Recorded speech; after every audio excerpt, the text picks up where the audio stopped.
Ahora vamos a Lima, porque desde Lima vamos a conversar, a hablar con Noelia Chávez, quien es socióloga por la Pontificia Universidad Católica del Perú, la PUCP, y magíster en Administración Pública y docente universitaria. Noelia ha trabajado los temas de educación superior universitaria, movimientos sociales y regímenes políticos subnacionales. Con ella vamos a hablar sobre el contexto actual político peruano, lleno de detalles, con mucha cosa para hablar y ahora marcado por estas elecciones muy parejas. Brian hablaba, ¿no? Que puede llegar a ser la elección con una distancia más chica todavía de la de Keiko contra Kuczynski, cuya resolución aún seguimos esperando. Noelia, ¿nos escuchás? Te saludamos desde Montevideo. Acá te vemos. ¿Cómo estás, Noelia? Bienvenida a Par en el Mundo.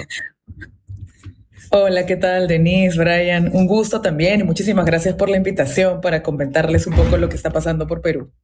Muchísimas gracias, Noelia. Bueno, empezamos por el tema del momento, podríamos decir, y por muchos momentos más, me parece, porque hay una diferencia de algunas pocas decenas de miles de votos entre Keiko Fujimori y Roberto Sánchez. ¿Qué falta para que se proclamen los resultados de la elección? En realidad, lo que falta ya no es el conteo propiamente dicho, ¿no? Sino culminar las, digamos, últimas etapas más administrativas y jurisdiccionales del proceso electoral para que se produzca la proclamación oficial de resultados. Pero efectivamente, como bien señalas, Denise, la diferencia actual es muy corta y muy estrecha, pero parece suficientemente clara ya como para que la discusión no esté centrada en quién ganó la elección, sino Claro. más bien en las condiciones políticas con las que se iniciará el próximo gobierno, ¿no? Es un contexto de alta polarización y mucha desconfianza en las instituciones, a partir además de los problemas que han habido en primera vuelta con el proceso electoral.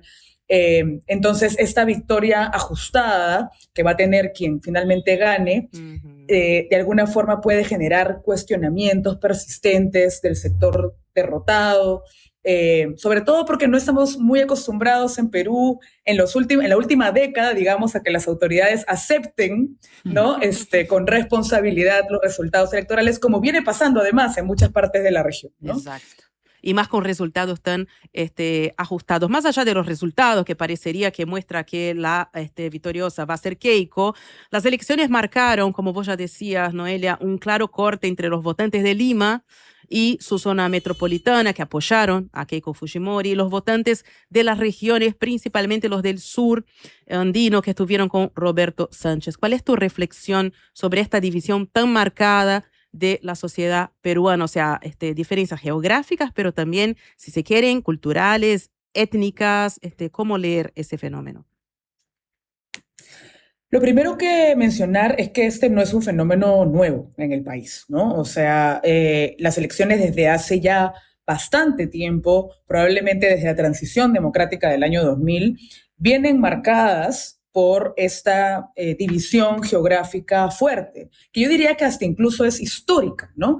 En realidad, que tiene que ver con la concentración de poder que existe en la capital, que es Lima Metropolitana, ¿no? Sobre todo Lima Metropolitana, ni siquiera Lima Regional, ¿no? Ajá. Ahí se concentra el poder económico, mediático, político, todo se concentra en Lima. Y hay un cuestionamiento recurrente de las regiones en general, sobre todo de la región centro y sur de nuestro país, que sí, que está permanentemente cuestionando ese acumulado de poder que existe en el centro. Incluso yo diría que ese clivaje, esa diferencia es más importante que ser de derechas o de izquierdas. Lo que ocurre es que en Lima el modelo económico que prima, digamos, muy liberal, muy neoliberal, desde los años 90 en adelante, es el que defiende la élite económica y política del país, y hay una contestación a, digamos, al modelo para tratar de redistribuir un poco más del crecimiento económico sostenido que ha tenido el país en los últimos 20 años, ¿no? Entonces, efectivamente, hay un clivaje histórico de diferencia entre capital y regiones, y que se refleja en la segunda vuelta. Y ahí me gustaría hacer solo una anotación más porque es bien importante, y es que tampoco es que tengamos la foto que tenemos, no sé, pues ahorita en Colombia o hemos tenido en Chile o incluso en Argentina, ¿no? En donde quienes pasan a segunda vuelta acaparan una gran parte, una parte interesante, o más del 50% al menos de los votantes, ¿no? En el Perú, la distinción interesante es que los que pasan a segunda vuelta lo hacen con bolsones muy pequeños de población. O sea, estamos hablando de que Keiko Fujimori ha pasado con 3 millones casi de votos y Roberto Sánchez ha pasado con 2 punto algo más, digamos, ¿no? Es muy poquito, son porcentajes muy chiquititos. Entonces, en realidad, más que un país polarizado, que en segunda vuelta se nota esta fragmentación histórica, es un país que tiene que no es un país apático políticamente, en donde ninguna opción política logra conglomerar mayorías, diría yo, que es lo que se reflejó en primera vuelta, en donde ningún candidato sacó un porcentaje decente de votaciones. En ese sentido, Noelia, ¿cómo estás? Gracias por tu explicación. Suele hablarse de Perú como un lugar de varias crisis políticas que se suman, digamos, alguna crisis política del sistema político en general, otra la crisis de los partidos políticos en particular. Bueno, ahora después nos podemos detener un poco más en detalle en eso. Sé que has escrito también sobre la crisis de los partidos, sobre qué función cumple en este momento en Perú, pero hay algo de lo que vos decías que me deja la pregunta latente, que es ¿qué legitimidad puede tener un gobierno que llega, por un lado, con muy poquito apoyo a la segunda vuelta y que en la segunda vuelta gana? Y ahí vos me decís, bueno, los balotajes y las segundas vueltas se han creado a nivel politológico y diseño electoral para darle más sustento a un sector, y en este caso gana con tan poco margen incluso en esta segunda vuelta que vuelve a dudarse esta legitimidad. Entonces, ¿con qué legitimidad va a asumir eventualmente Keiko Fujimori cuando llegue a la presidencia? Sí, digamos que ahí hay una paradoja importante, digamos, porque efectivamente vivimos en un país con partidos muy débiles, vehículos electorales básicamente muy personalistas, y que efectivamente no logran, pues, aglomerar mayorías, ¿no? El problema es que también la inestabilidad de los últimos años, ahí está la paradoja, ¿no? Es que estos actores que llegaron a segunda vuelta han sido protagonistas de la inestabilidad política en el país, ¿no? En 2021 se eligió a Pedro Castillo sí, con claro. Perú, el partido Perú Libre, que luego, digamos, ha recogido ese sentir Roberto Sánchez, ahora, ¿no? Que gobernó por 1 año y medio y que luego intentó hacer un autogolpe después de un acoso muy complicado también en su gobierno, pero también tiene un gobierno muy incapaz de hacer muchas cosas y muy permeado por la corrupción, ¿no? Y después de eso hemos tenido un gobierno más parlamentario de facto, digamos, ¿sí? Que ha estado liderado en gran medida por el bloque fujimorista, con sus aliados congresales. Entonces, ellos también han generado la inestabilidad. Ahora, ¿qué podría ser justamente este gobierno más estable? Tal vez tiene que ver con que un gobierno de Fujimori, al ya no estar solamente en la oposición y haber ganado el Ejecutivo después de intentarlo, es la 4ª vez que intentaba, ¿no? Logra, digamos, de alguna forma tener algo más de control de un espacio que él estaba buscando, ¿no? De hecho, el fujimorismo, para ponerlo en perspectiva, ¿no? Ha estado muy cerca de ganar las elecciones desde el año 2016, cuando se enfrentó a Pedro Pablo Kuczynski, 2 candidatos de derechas, ¿ah? Y a partir de entonces, el fujimorismo decidió gobernar desde el Parlamento, con mayorías o con bloques muy consolidados. Entonces, ahora que ha logrado ganar el Ejecutivo y que es muy probable que eso se vaya a proclamar en los próximos días, semanas, va a tener un poco de ese control, ¿no? Ahora, digamos que también es cierto que podría ser estable porque tiene una red dentro de los actores mediáticos, económicos, con mayor intercambio que lo que ocurría con una propuesta mucho más de izquierda, digámoslo así, como Roberto Sánchez. Entonces, las élites económicas, por ejemplo, están mucho más tranquilas con un gobierno de Keiko Fujimori que, digamos, tiene como más bien centro la liberalización aún mayor del mercado, la no regulación, entre otras cosas. y eso también puede generar una estabilidad al menos macro en su gobierno. Ella en el Ejecutivo, una bancada importante en el Congreso de la República, ¿no? Eso podría generar más estabilidad, pero estabilidad no es lo mismo que legitimidad. Y ahí es donde viene lo que tú me preguntabas, Brian, y es que dado que hay una gran cantidad de gente en el país que está en contra del fujimorismo, es una identidad muy fuerte el antifujimorismo en el país, y los propios votantes de Keiko Fujimori no necesariamente han votado por ella, sino anti Roberto Sánchez y el proyecto que él representa.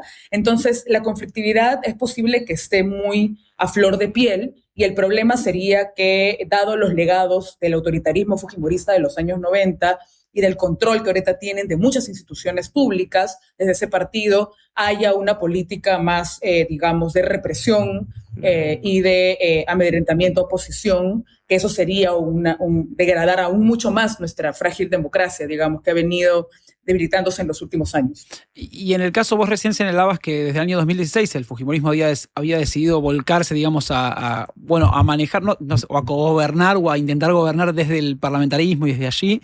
El retorno a una bicameralidad en este caso, y la fuerte presencia de Juntos por el Perú también en diputados específicamente, pero creo que en senadores también, ¿cómo afecta a esa eventual estabilización que podía significar la presencia, por un lado, del fujimorismo fuerte en el Congreso y por otro lado en el Ejecutivo? Porque sé que puede incluso vetarle ministros eventualmente. Sí, por supuesto, sí, exactamente, ¿no?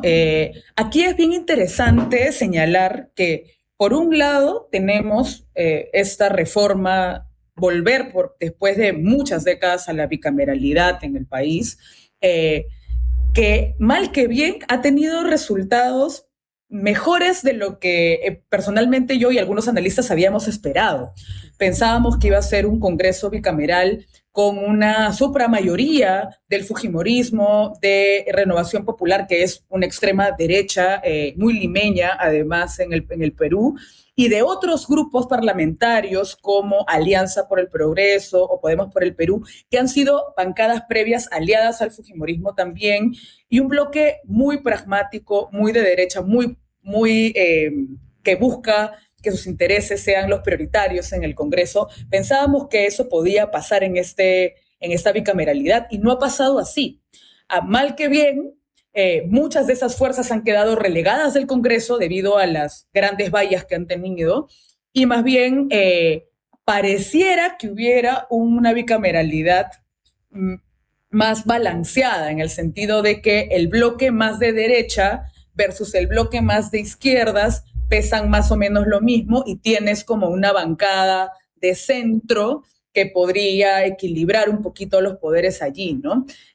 Y claro, si bien la bicameralidad introduce filtros para la toma de decisiones y puede generar espacios de deliberación más pausados que los que existían bajo el Congreso unicameral que hemos tenido antes, y eso podría reducir dinámicas de confrontación que hemos visto en los últimos años con las vacancias presidenciales, las disoluciones congresales, pero el problema no es únicamente institucional del diseño en el Perú, ¿no? Sino que también es partidario. Entonces, al tener partidos muy débiles, con muy escasa cohesión interna y poca capacidad para sostener acuerdos a largo plazo, incluso con la bicameralidad, las bancadas pueden fragmentarse rápidamente, alterar las correlaciones de fuerza dentro del Congreso, y por eso es que, aunque la bicameralidad puede convertirse en un mecanismo de contención útil en un momento, no hay que descartar que pueda seguir existiendo divisiones de las bancadas y al final se conglomere un grupo de personas, por ejemplo, muy conservadoras.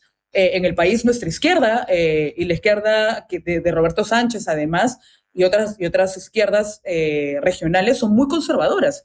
Y el bloque conservador podría unarse más allá de las diferencias ideológicas o de cómo es que consideran la intervención del Estado en el mercado, ¿no? Claro. Entonces, yo creo que es un Congreso, a pesar de la bicameralidad, que logra poner algunos frenos allí, la composición no está tan mal ahora.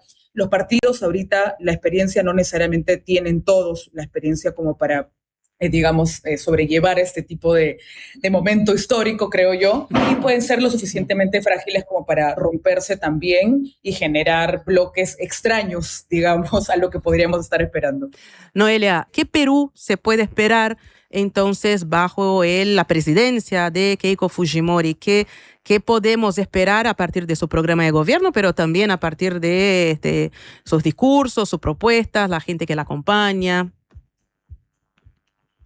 Sí, Denise, gracias. Mira, la verdad es que no es una situación fácil para el país.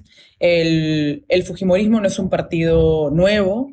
El Fujimorismo es un partido que viene de los años 90, liderado por Alberto Fujimori, y tuvo una forma de gobierno muy liberal al inicio, muy irresponsable económicamente en la segunda parte de su mandato, y cuya principal idea fue concentrar el poder y permanecer en el poder. Él quería continuar periodos gobernando, ¿no? Lamentablemente el Fujimorismo, después de Alberto Fujimori, no ha planteado una distancia real con los problemas que implicaron ese sistema de gobierno, un sistema que vulneró derechos humanos, se convirtió en un autoritarismo y además estuvo embriagado de una corrupción sistémica enorme. El Fujimorismo ha reivindicado siempre el legado de Alberto Fujimori, señalando dos cosas que son los pilares con los que continúa tratando de ganar legitimidad en el país, que es la estabilidad macroeconómica y el crecimiento económico en un inicio de su gobierno y la derrota al terrorismo de Sendero Luminoso, que, digamos, golpeó muchísimo la sociedad peruana en los años 80 y 90, ¿no? Pero eso lo hizo a costa de vulneración sistemática de derechos humanos desde el Estado. Entonces, el Fujimorismo actual no ha planteado una ruptura con ese Fujimorismo, ¿no? Y es más, en esta elección, a diferencia de otras previas donde Keiko también fue protagonista, Keiko Fujimori, la hija de Alberto Fujimori, esta vez no ha habido ningún tipo de moderación de parte de Keiko Fujimori hacia la segunda vuelta. Ha sido un silencio muy revelador, esperando más bien, creo yo, los errores de su contrincante, en lugar de realmente tener una propuesta propia y sabiendo de que le alcanzaba para ganar con un poquito de votos que va a ganar, ¿no?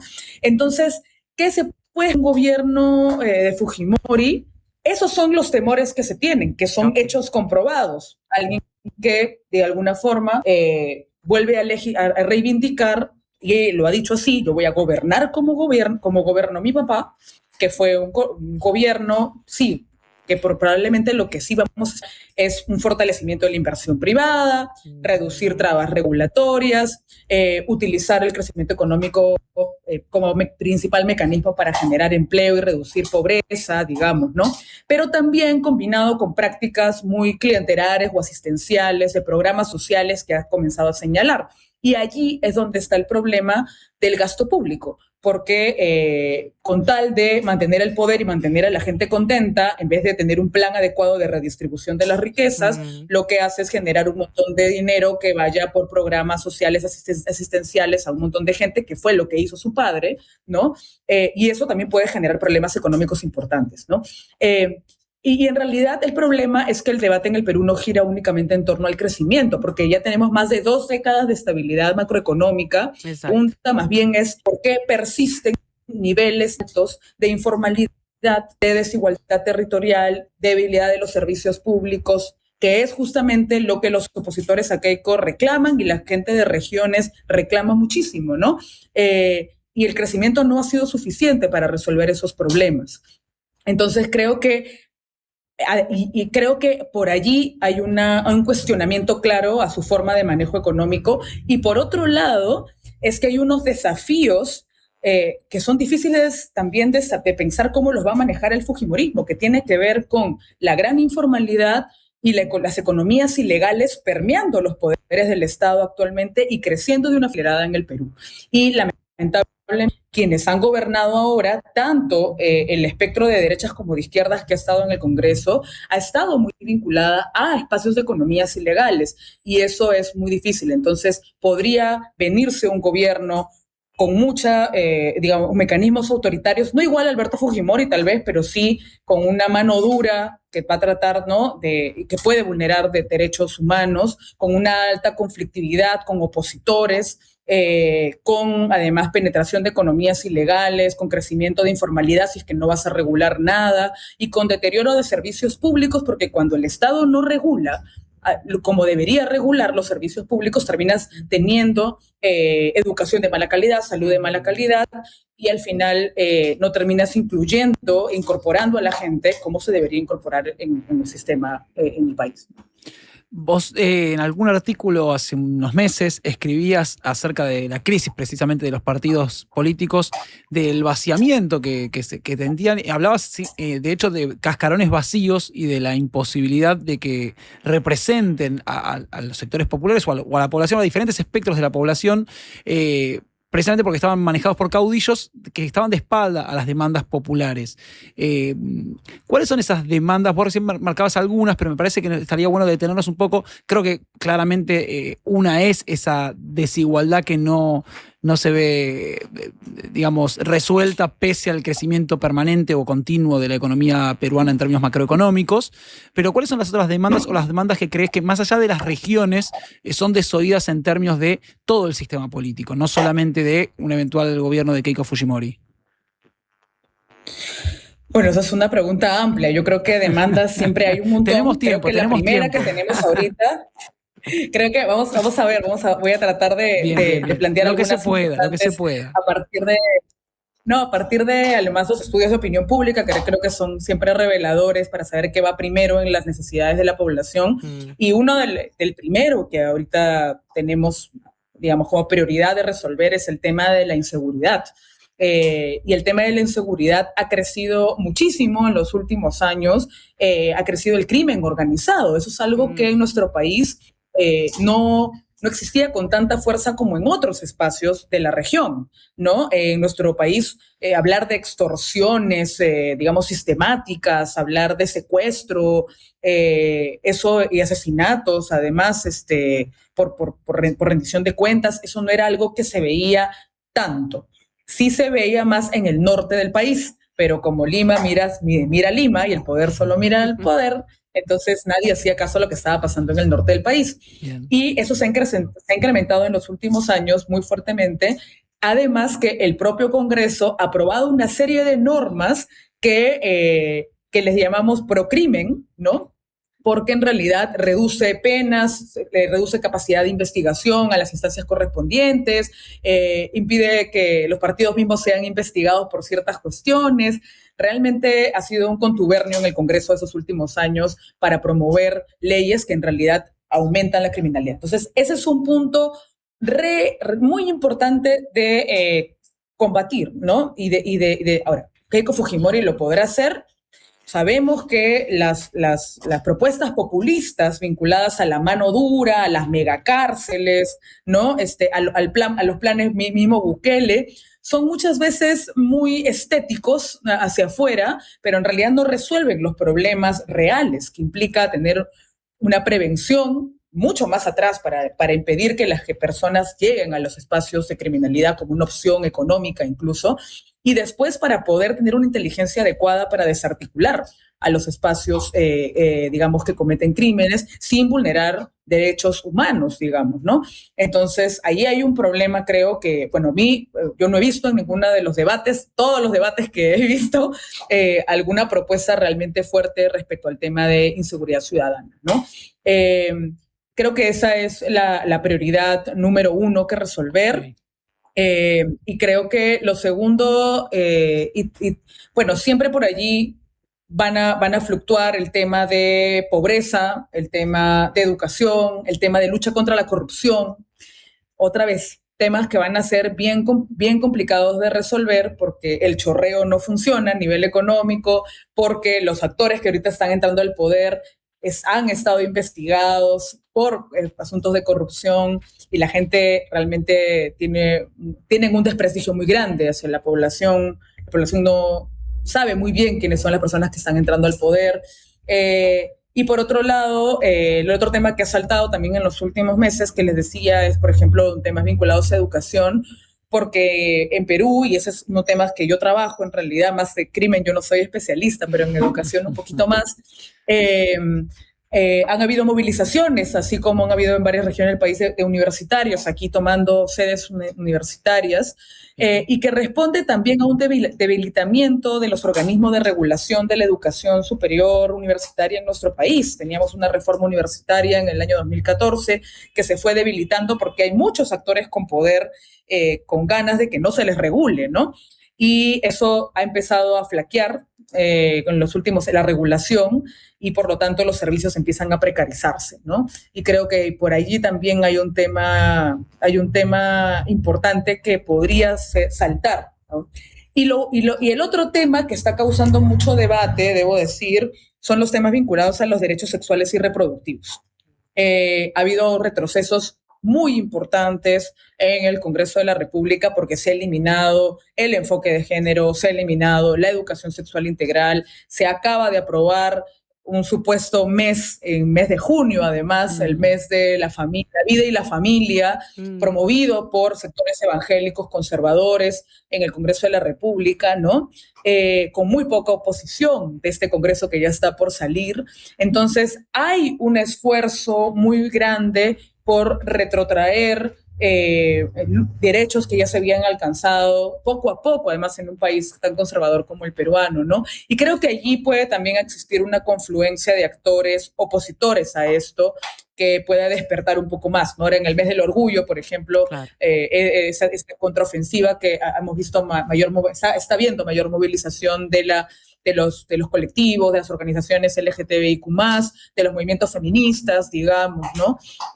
Para poder tratar de hacer frente a una posible erosión de los derechos que habíamos ganado, ¿no? Sí. Noelia, en política exterior, ¿qué alineamientos podemos esperar de Keiko, más allá que sea casi obvio, pero con ese control que propone o exige o que impone Donald Trump sobre las Américas, del llamado hemisferio occidental? ¿Qué esperamos en ese sentido de el Perú bajo Keiko? Sí, si es que se ha manifestado, ya ha dicho algo. Exacto. Es bien interesante que, digamos, el Perú estuvo en una controversia importante, creo yo, entre China y Estados Unidos por el puerto de Chancay, exacto, que va a ser el megapuerto de Chancay en el Pacífico, ¿no? Hace algunos años, y de hecho ahora ha venido un embajador americano que tiene una voz muy fuerte en los asuntos públicos del país, a veces muy controversiales también sus opiniones, ¿no? Y sin embargo, a diferencia de lo que ha hecho Donald Trump en otros países, él no ha tenido ninguna referencia vinculada a Keiko Fujimori aún, ¿no? Pero todo lo que, digamos, yo he podido mirar o revisar es que el alineamiento vinculado a las derechas populistas y derechas extremas en la región, pues cada vez está más fuerte y rampante, ¿no? Entonces, hay un saludo como Abelardo, de la candidato colombiano, exactamente, a Keiko Fujimori sin que él todavía haya ganado, ¿no? Apoyos de derecha como de María Corina Machado, de Venezuela, también mandando saludos. Sabemos que la alineación con Kast probablemente y con Milei también sea muy fuerte, entonces hay un giro de péndulo nuevamente en la región, diría yo, aunque todavía no hay una proclama vinculado a este espacio, pero el fujimorismo y las alas de extrema derecha más conservadoras han estado muy activas en estos foros de derecha internacional, participando en España con Vox, siempre buscando esos espacios, ¿no? Entonces, efectivamente, esta guerra cultural, digamos, o sea, que ellos supuestamente combaten ideologías cuando ellos tienen una ideología también sumamente fuerte y enraizada, ¿no? Está muy presente en esta patria mía, pero creo que la diferencia es que no todos los enmarcamientos de derecha extrema regional necesariamente caben igual en un país como el Perú. Y por eso es que la extrema derecha en nuestro país, representada por Rafael López Aliaga, con Renovación Popular, que es su partido político, realmente solo consigue votación fuerte en Lima metropolitana y en los sectores más altos, y no en el resto del país. Entonces yo creo que ahí Keiko Fujimori, digamos, va a tener que, en todo caso, olfatear bien qué discursos va a empezar a enarbolar en una sociedad muy diversa, más que fragmentada, muy diversa, diría yo, y que además está mucho más conectada a pesar de la polarización, y que no necesariamente, creo yo, va a responder igualmente de lo que ha pasado en Argentina o está pasando en las discusiones europeas, ¿no? Nuestros países son bien diferentes y ahí creo que hay que tener más cuidado. Tomar las cosas con pinzas, creo yo, respecto a los discursos de extremas derechas.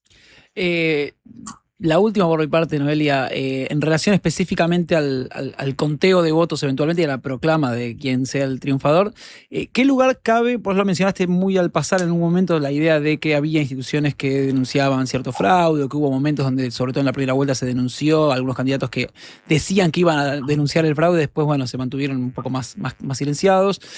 ¿Qué posibilidad cabe de que Roberto Sánchez, que en este caso es quien está perdiendo eventualmente, desconozca los resultados o intente impulsar alguna movilización en contra de estos resultados? Hasta el momento no ha habido una comunicación oficial de Roberto Sánchez o de su partido, Juntos por el Perú, digamos,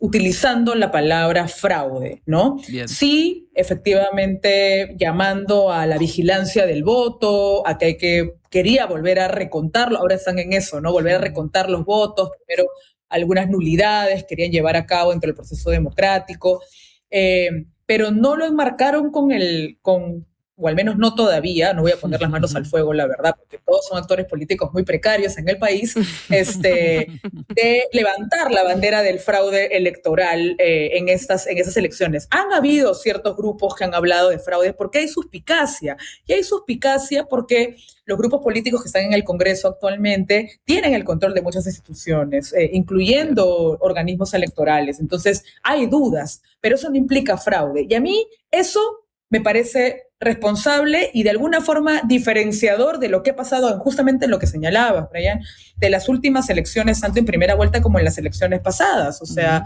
desde el año 2021, Keiko Fujimori levantó la bandera del fraude frente a Pedro Castillo, tratando de no reconocer votación de ciudadanos peruanas y peruanos, sobre todo de las zonas andinas y de comunidades campesinas, ¿no? Y luego, igualmente, Rafael López Aliaga hizo lo propio ahora en primera vuelta. Esto responde a un fenómeno que va más allá de Perú, y es que al parecer da muchos réditos electorales cuando un candidato contesta a los resultados electorales para lo que viene, digamos, ¿no? Pero lamentablemente es una práctica bien antidemocrática, muy antidemocrática, que hace mucho daño a las instituciones, a la opinión pública, y a la convivencia de un país, creo yo, ¿no? Cuando no existen evidencias de fraude. Fraude es una palabra muy, muy fuerte. Implica sistematicidad, implica intención, implica planeamiento. Pueden haber siempre irregularidades, pero fraude no hay. Yo tengo la impresión de que no es la bandera que se está levantando ahorita desde la izquierda, y si es que lo han hecho, han sido grupos muy pequeños. Más bien, también he visto a la derecha frameando, lo que dicen los de la izquierda, están levantando el fraude. Y yo pienso, o al menos en mi algoritmo, no puede ser que no sea representativo, no veo realmente esa fuerza de ese discurso actualmente. Y creo que eso marcaría una diferencia de la oposición a lo que ha hecho el fujimorismo antes y lo que ha hecho también la extrema derecha antes en el país. Noelia, muchísimas gracias. Seguiremos en contacto ya cuando estén los números oficiales, porque definitivo ya casi parecería que están. Muchas gracias por ese panorama.